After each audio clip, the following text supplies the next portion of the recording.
Good morning.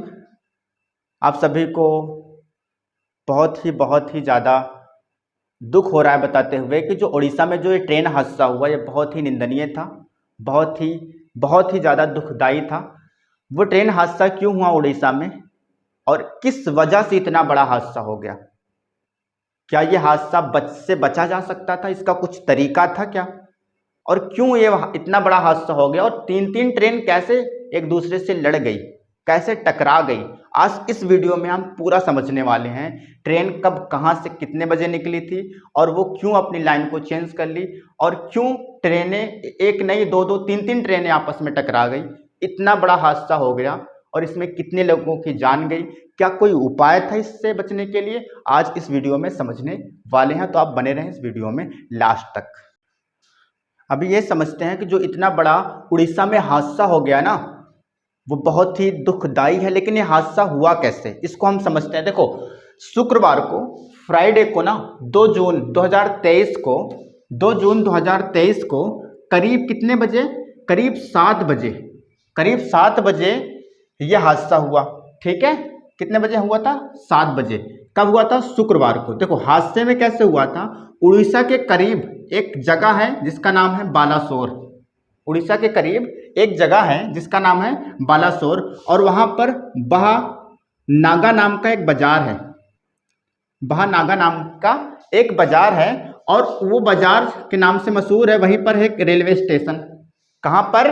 Balasore के पास एक बहानागा बाजार स्टेशन के नाम से एक स्टेशन है। ठीक है, उस स्टेशन के पास ये कौन सी गाड़ी थी? कोरोमंडल एक्सप्रेस। ठीक है, कौन सी गाड़ी? कोरोमंडल एक्सप्रेस। अब ये जो कोरोमंडल एक्सप्रेस थी, दूसरी गाड़ी कौन थी? ये तो पहली गाड़ी थी।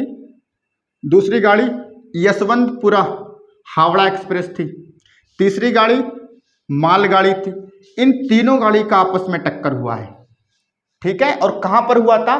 बालासोर के पास महानागा बाजार रेलवे स्टेशन के पास ये तीनों गाड़ियां आपस में टकराई और टकराने के बाद इतना भयानक हादसा हो गया।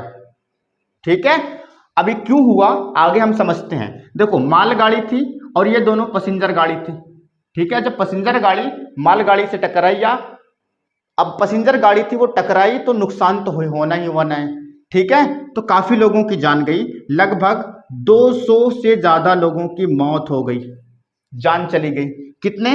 200 से ज्यादा लोगों की। इस हादसे में 200 से ज्यादा लोग मरे। करीब अभी जो न्यूज की जो रिसेंट न्यूज की रिपोर्ट है उसमें बीबीसी का जो न्यूज है तो उसमें 250 करीब पहुंच रही है, इसमें जान गई है लोगों की और 1000 प्लस लोग इसमें घायल हो चुके हैं इतने बड़े हादसे में। ठीक है, और मैं बता दूं कि माननीय नरेंद्र मोदी जी इस हादसे में पहुंचे हैं वहां पे। ठीक है, बाद में क्या हुआ था, जब इतना बड़ा हादसा हो गया ना तो 48 ट्रेन, कितनी ट्रेन? 48 ट्रेन को इस रूट पर जितनी ट्रेनें की पासिंग थी, जो ट्रेनें आने वाली थी वो करीब 48 ट्रेन थी जिनको कैंसिल कर दिया गया। और 34 ट्रेन ऐसी थी जो बहुत ही इंपॉर्टेंट थी और इनका रास्ता बदल दिया गया। इनका क्या कर दिया गया? रास्ता बदल दिया गया। ठीक है, और नई चीज आप जान लो। नई चीज क्या है कि ये जो रूट था उड़ीसा का, कोरोमंडल एक्सप्रेस का जो रूट था, जिस रूट पे ये चलती थी, उस रूट पर रेलवे विभाग ने ना रेलवे को एक परमिशन दे दी थी। परमिशन क्या दी थी कि भैया अब आपको स्पीड बढ़ा लो गाड़ी की, अपने गाड़ी की स्पीड बढ़ा लो। तो 15 दिन पहले हादसे के मात्र 15 डेज बिफोर, 15 दिन पहले इस रूट पर जितनी भी ट्रेनें थी ना उनकी स्पीड को बढ़ा दिया गया। स्पीड बढ़ाकर 150 किलोमीटर प्रति घंटा कर दिया गया था।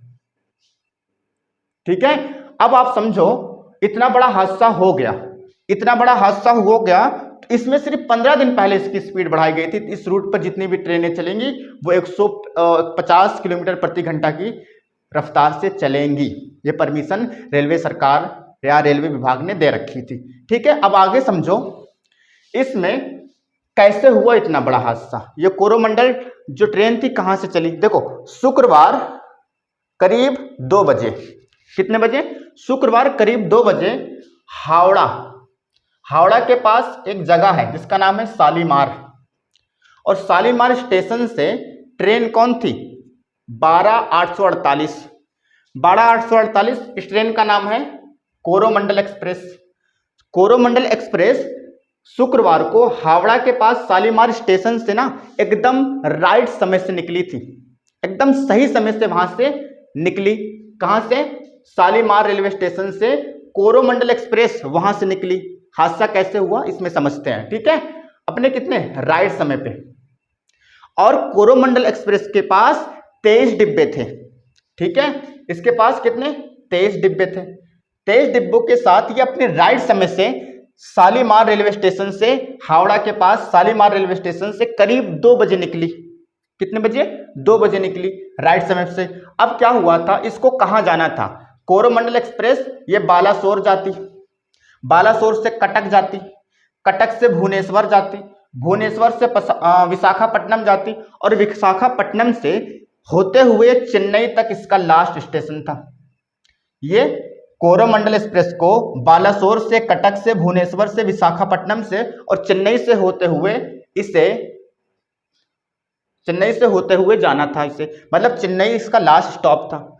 और मात्र 1 घंटे के डिफरेंस के बाद 2 बजे निकली थी, 3:20। कितना? 3:20 से इसने क्या किया था? सफर करना शुरू किया, ठीक है। अब 3 मिनट की देरी से कोरोमंडल एक्सप्रेस 12/848 ये जो गाड़ी थी मात्र 3 मिनट की देरी से ये कहां पहुंची थी?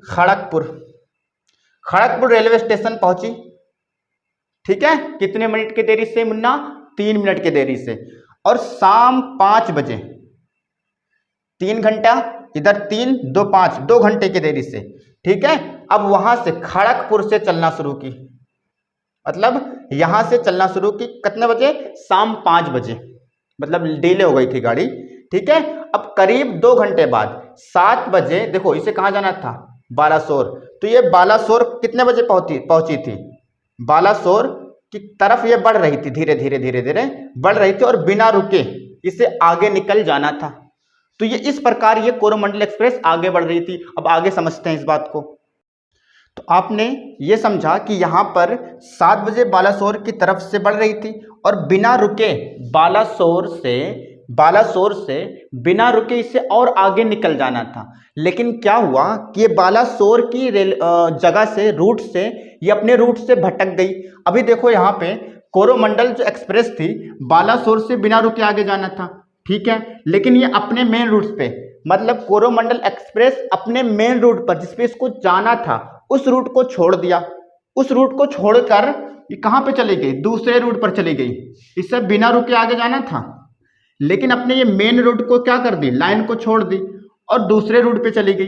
अब होना क्या था? दूसरे रूट पर एक खड़ी थी मालगाड़ी। दूसरे रूट पर जब इन्होंने अपना मेन रूट छोड़ा तो दूसरे रूट पर एक मालगाड़ी खड़ी थी। तो मालगाड़ी से क्या किया? पीछे से टक्कर मार दी। और स्पीड इसकी कितनी थी? इसकी स्पीड 128 किलोमीटर पर आवर थी। किसकी? कोरोमंडल एक्सप्रेस की स्पीड कितनी थी? 128 किलोमीटर पर आवर। जब ये दूसरे रूट पर खड़ी गाड़ी को जब टक्कर मारा तो जाहिर सी बात है कि जब एक बैग, कोई चीज किसी रुकी हुई चीज से टकराएगी तो वो बैलेंस करने में उसको समय लगेगा। तो उसका जो डिब्बा था ना वो पीछे नीचे उतर आया पटरी से, ठीक है, रूट पर चली गई और मालगाड़ी से क्या हो गया? यह एक्सप्रेस, कोरोमंडल एक्सप्रेस का टक्कर हो गया। किसके? मालगाड़ी के साथ में, ठीक है। 2 गाड़ी आपस में टकरा गई। तो तीसरी गाड़ी आई कहां से? अब देखो इसी समय, जिस समय यह हादसा हो रहा था, इसी समय एक गाड़ी थी यशवंतपुर एक्सप्रेस, गाड़ी नंबर 12/864। यह गाड़ी कहां से आई? ये गाड़ी के पास 22 डिब्बे, 22 डिब्बे के साथ ये यशवंतपुर से हावड़ा तक जाना था इसे, मतलब यशवंतपुर से हावड़ा तक आ रही थी। अब देखो इसके 9 डिब्बे, 22 डिब्बों में से 9 डिब्बे क्या हो गए थे? जहां पर यह हादसा हुआ उस हादसे से 19 डिब्बा पास हो गया था। समझ में आ रहा? लेकिन इसके बाकी के डिब्बे ना बचे रह गए। जब इन दोनों में टक्कर हुआ तो कोरोमंडल एक्सप्रेस का जो डिब्बा था ना वो लुढ़कता हुआ किससे? यशवंतपुर एक्सप्रेस के पीछे वाले हिस्से से टकराया।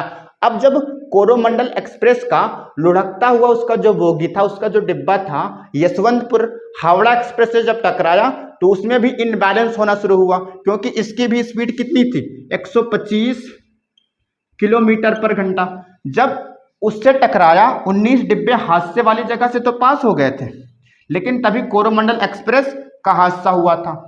ठीक है, जब ये कोरोमंडल के एक्सप्रेस वाला जो डिब्बा था वो इस ट्रेन से जब टकराया ना पीछे वाले हिस्से से, तो ये ट्रेन का भी बैलेंस बिगड़ा और इसके भी 3 जो डिब्बे थे, कितने, 3 डिब्बे पटरी से नीचे उतर गए। अब आगे समझते हैं और आगे क्या हुआ था।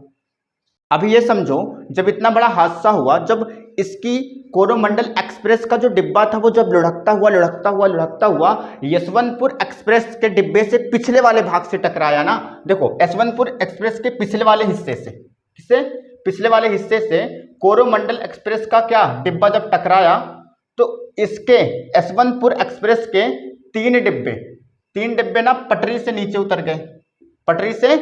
उतर गए, तो ये एक गाड़ी, ये यशवंतपुर एक्सप्रेस, एक गाड़ी मालगाड़ी, ये तो खड़ी थी, इसको पीछे से टक्कर मारा कोरोमंडल एक्सप्रेस ने, इसकी स्पीड 128 किलोमीटर पर आवर थी। ठीक है, तो जब टकराई तो ये तो हादसा होना था, तो 2 गाड़ी क्या हो गई, चपेट में आ गई, इन दोनों का हादसा हुआ। लेकिन ये क्या हुआ, उनके साथ में ये भी शामिल हो गई, ये तो पार हो चुकी थी, लेकिन इसके 3 डिब्बे में काफी चोट आई, मतलब 3 डिब्बा इसका पटरी से नीचे उतरा। अब देखो स्पीड देखो, कोरोमंडल एक्सप्रेस की स्पीड जो है 128 किलोमीटर पर आवर थी। ठीक है, यशवंतपुर एक्सप्रेस की जो स्पीड थी 125 किलोमीटर पर आवर थी। अब देखो, अगर ऐसा कभी भी होता है, अगर ट्रेन आपस में आती है या किसी भी कोई भी दिक्कत आती है, तो पॉइंट रिवर्स करके उसको, मतलब इस प्रॉब्लम्स का सलूशंस निकाला जा सकता है। अगर कोई तकनीकी प्रॉब्लम है कि ट्रेनों का एक सिग्नल की वजह से कोई तकनीकी प्रॉब्लम है, तो रूल क्या है, अगर तकनीकी प्रॉब्लम है कोई, तो रेड लाइन एक सिग्नल होता है, ये सिग्नल भेजकर दूसरी ट्रेन को उस रूट पर जाने वाली ट्रेन से के लिए रोक दिया जाता है और अलर्ट जारी कर दिया जाता है कि उस ट्रेन पर दूसरी ट्रेन चल रही है, किस बुनियाद पर, रेड लाइन सिग्नल को भेज करके। ये हादसा क्यों हुआ, कैसे हुआ, ये लापरवाही की वजह से हुआ, कैसे हुआ, लेकिन बहुत ही ज्यादा दुखदाई है। ठीक है, इस पे गवर्नमेंट को थोड़ा सा एक्शन लेना चाहिए मेरे हिसाब से, और इसकी पूरी तरीके से जांच करनी चाहिए, इसमें लापरवाही से की वजह से हुआ, कैसे हुआ, क्योंकि बहुत लोगों की जान जा चुकी है इस ट्रेन हादसे में। आई होप आपको ये पूरा हादसा कैसे हुआ, क्यों हुआ, कितने बजे गाड़ी निकली, कौन सी गाड़ी कैसे चपेट में आई, आपको पूरा A to Z समझ में आया होगा। तो मैं उम्मीद करता हूँ कि अभी आइंदा कभी हमारे भारत में ऐसा कोई हादसा ना हो। ट्रेनों को एक जिम्मेदारी से चलाना चाहिए, क्योंकि उस पर लोग बैठे होते हैं, हादसा हो जाता है तो एक परिवार भी उजड़ जाता है। आई होप, दुआ करता हूँ, प्रार्थना करता हूँ ईश्वर से कि ऐसी कोई दिक्कत और कोई परेशानी ना हो, आइंदा से जो हादसा हुआ ऐसा ना हो। बहुत बार हादसा देखा गया, अमृतसर में भी ऐसा ट्रेन हादसा हुआ था। ठीक है, और सुल्तानपुर के इलाके में, सुल्तानपुर में भी मालगाड़ी टकराई थी, लेकिन वो पैसेंजर गाड़ी नहीं थी, तो वहाँ पर लोगों की जान नहीं गई थी, लेकिन आर्थिक नुकसान जरूर हुआ था। तो ये लापरवाही कैसे हो रही है, क्यों हो रही है, इस पर पूरी तरीके से जांच होनी चाहिए। आपको क्या लगता है, जांच होनी जरूरी है कि नहीं? जरूरी है, क्योंकि इसमें बहुत लोगों की जान गई है। ठीक है, तो आपको ये हादसा कैसे हुआ, क्यों हुआ, आपको समझ में आया होगा। ठीक है, thank you so much for watching this video. Okay, मिलते हैं नेक्स्ट वीडियो में, तब तक अपना और घर वालों का भी ख्याल रखें, और कहीं भी जाएं तो आप भी हादसे से महफूज रहें, बचे रहें। ठीक है, गाड़ी बाइक जो भी आप चलाते हो उसको ध्यान से चलाएं। ठीक है, और ये ज़िंदगी बहुत ही अनमोल है। ठीक है, आप अपना ख्याल रखें, अपने घर वालों का रखें। Thank you so much.